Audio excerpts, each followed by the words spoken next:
Assalamualaikum students, I hope you all are fine.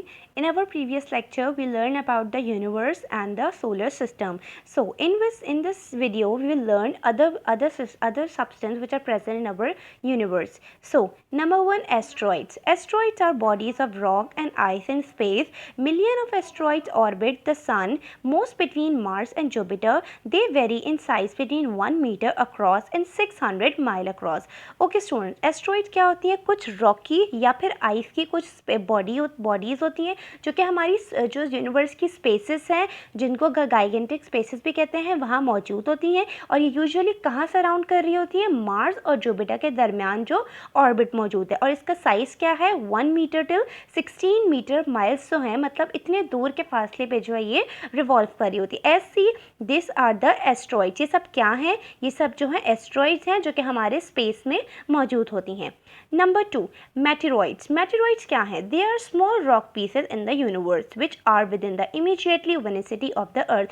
ये क्या है? हमने पढ़ा एस्ट्रॉइड्स क्या है? लार्ज बॉडी ऑब्जेक्ट्स हैं, रॉकी ऑब्जेक्ट्स हैं, लेकिन जो मेटेरॉइड्स हैं वो स्मॉल है। अगर आप यहाँ देख सकते हैं, दीज आर द मेटेरॉइड्स। ये सब क्या है? ये स्मॉल बॉडी ऑब्जेक्ट्स जो हैं, ये क्या है? मेटेरॉइड्स हैं और ये हमारे स्पेस में मौजूद होते हैं। Number 3 is comets. A comet is a body of ice, dust and bit of rocks that passes through space, leaving a tail of ice and dust behind it. The comets may be up to 25 miles across. So, comets क्या है? Comets या तो ice का बना हुआ हो सकता है, या डस्ट का, या बिट ऑफ रॉक, मतलब बहुत छोटे रॉक के पार्टिकल्स का बना हुआ हो सकता है।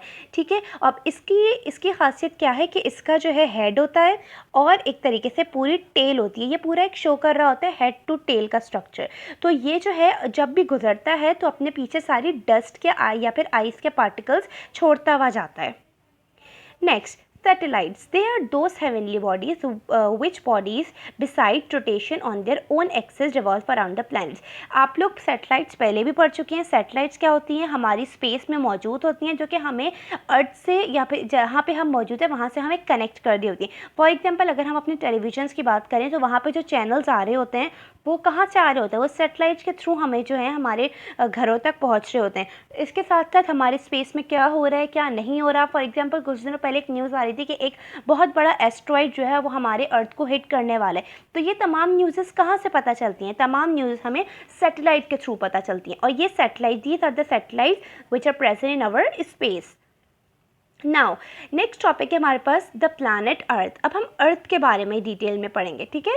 Our earth is an interesting place where we live. We see high mountain, lush green area, valley and many more. Earth is the 5th largest planet in the solar system and the 3rd closest planet to the sun. Earth is the only one planet that have liquid water and a layer of air to sustain life. Okay, हमें मालूम है हम अर्थ में रहते हैं, हम क्या क्या चीज़ें देखते हैं। हमारी अर्थ बहुत इंटरेस्टिंग प्लेस है। उसमें क्या क्या है? उसमें माउंटेन्स भी हैं, ग्रीनरी भी है, डेजर्ट भी हैं, ओशन भी हैं, हर तरीके का लैंड अल्लाह ताला ने हमारी अर्थ में मौजूद रखा हुआ है। इसके अलावा जो है हमारा अर्थ क्या है? हमारी अर्थ 5th लार्जेस्ट प्लानट है। सबसे बड़ा जो 1st लार्जेस्ट प्लानट है वो कौन सा है? Jupiter is the 1st largest planet, 2nd largest planet is a Saturn, 3rd is a Uranus, and 5th largest planet is Earth, and the 3rd closest planet, because first closest planet is Mercury, 2nd closest planet is Venus, and the 3rd closest planet of the solar system is Earth. So Earth जो है हमारा, Earth is the only planet which sustain life just because Earth has a liquid water and a liquid air. कुछ planets ऐसे हैं जहाँ पे air तो मौजूद है लेकिन लिक्विड वाटर नहीं है। अगर कहीं लिक्विड वाटर है तो कहीं एयर नहीं है, तो इसलिए अदर प्लैनेट्स में लाइफ सस्टेन नहीं कर सकती क्योंकि वहाँ पे वो अवेलेबिलिटी नहीं मौजूद जो कि हमारी अर्थ में मौजूद है और ज़िंदगी गुजारने के लिए जो हमें चाहिए होती है। Now, shape of Earth. Okay. The Earth seems to be flat to us, and it is difficult to believe that the Earth is a sphere with a bulge at its equator and flattened at its top. Long back, people believed that Earth was a flat. That's why they feared to sail far out the sea, as they fell off the edge of the Earth. Then some sailors sailed around the Earth and come back to the same place from where they have started. Now it has been seen by the astronaut from the space that Earth is round, flattened from the top, and swell at the equator. So basically पहले के ज़माने के लोग जो थे वो क्या समझते थे कि हमारी अर्थ जो है एक फ्लैट सरफेस है। क्यों? क्योंकि हम अर्थ पे चल सकते हैं। अगर राउंड होती तो क्या हम अर्थ पे चल सकते थे? बिल्कुल भी नहीं चल सकते थे। ये उन्होंने ये अपने दिमाग में रखा हुआ था। तो और जो है वो जब भी कश्ती चलाते थे, शिप सेल करते, तो उन्होंने क्या वो इस बात से डरते थे कि जब हम बीच में अर्थ के बिल्कुल सेंटर में जाएंगे तो हम तो गिर जाएंगे, वो ये सोचते थे। लेकिन उसके बाद उन्होंने ऑब्जर्व किया कि जब हम कश्ती चला के जा रहे हैं तो जिस पॉइंट से हमने स्टार्ट किया है हम वापस उसी पॉइंट पे आके रुक गए हैं। तो एट दैट टाइम कुछ एस्ट्रोनॉट ने इस चीज़ को ऑब्जर्व किया और उसके बाद फिर उन्होंने जो है स्पेस पे जाके इस चीज़ को देखा, तो उन्हें पता चला कि हमारी अर्थ क्या है। हमारी अर्थ जो है वो स्फेरिकल शेप में है, फ्लैट जो है, जो flatten from the top and bulge eight the equator. It's mean अगर आप देखें हमारी अर्थ जो है वो फ्लैट है हमारे टॉप से एंड बॉटम से, और बल्ज कहते हैं थोड़ी सी चौड़ी और बल्कि। वो कहाँ से है? वो है हमारे इक्वेटर से। As you all know that what is equator, the centre of the earth. तो हमारी अर्थ जो है वो फ्लैट है हमारे टॉप पार्ट से और बल्ज किससे है? मिड से। Now, after that, some of the scientists, Thales, Greek philosopher, have an idea in 640 BC that the Earth is a spherical body. फिर कुछ साइंटिस्ट ने इस चीज़ को जो है ऑब्जर्व किया और फर्दर स्टडी करी, और 640 BC में जो है एक फिलोसोफर, ग्रीक फिलोसोफर थे थेल्स, उन्होंने बताया कि अर्थ जो है वो स्फेरिकल बॉडी है।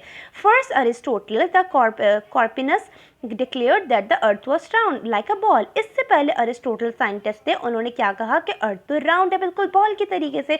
लेकिन उसके बाद जो है फर्दर स्टडी हुई और इस चीज़ को प्रूव किया गया कि अर्थ जो है वो राउंड नहीं है।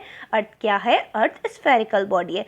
Finally it was Newton who proved that earth was not complete circle, rather it was a spherical in shape. तो फाइनली किसने इस चीज़ को प्रूव किया? क्योंकि फर्दर साइंटिस्ट जो थे और डिफरेंट साइंटिस्ट चीज़ को स्टडी कर रहे थे। आफ्टर दैट फाइनली जो है न्यूटन ने इस चीज़ को प्रूव किया कि अर्थ जो है वो हमारे पास किस तरीके की बॉडी है?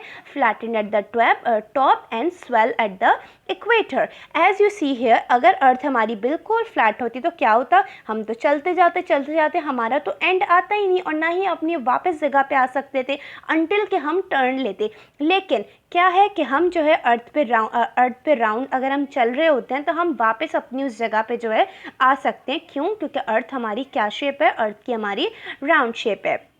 Now, size of Earth. Determining a size of Earth was difficult. अर्थ का साइज मालूम करना बहुत ज़्यादा डिफ़िकल्ट था। ऑब्वियसली हम अर्थ में रहते हैं, हम अर्थ का साइज कैसे मालूम कर सकते हैं? बहुत ज़्यादा डिफ़िकल्ट टास्क था। However, a Greek librarian who performed an experiment in Alexandria. Alexandria में जो है एक ग्रीक लाइब्रेरियन ने जो है एक एक्सपेरिमेंट किया था, जिसके थ्रू उन्होंने क्या मालूम किया? Circumference of earth. अर्थ का सर्कमफेरेंस मालूम किया था। सर्कमफेरेंस क्या होता है? किसी भी सर्कल की टोटल लेंथ का मालूम करना हम क्या कहते हैं? सर्कमफेरेंस कहते हैं। Which was 25,000 miles. 25,000 माइल्स जो है हमारी अर्थ का टोटल जो है सर्कमफेरेंस था। Now the total surface area of the earth is, और टोटल सरफेस एरिया कितना था? 197 मिलियंस। इट्स मीन कितनी ज़्यादा बड़ी है ना हमारी अर्थ के 197 मिलियंस जो है वो स्क्वायर माइल जो है हमारी अर्थ का सरफेस एरिया है, जिसमें से 29% जो है हमारा लैंड है और 71% किससे कवर है हमारी अर्थ? वाटर से। The diameter of the earth are given below, और ये जो डायमीटर ऑफ द अर्थ है हमारे पास वो डिफरेंट तरीके के। As you see in your book page number 8, हमारी अर्थ का जो डायमीटर है वो कितना है? 7,900 माइल्स, और इक्वेटोरियल डायमीटर है 7,926 miles. So this is all about your today's topic.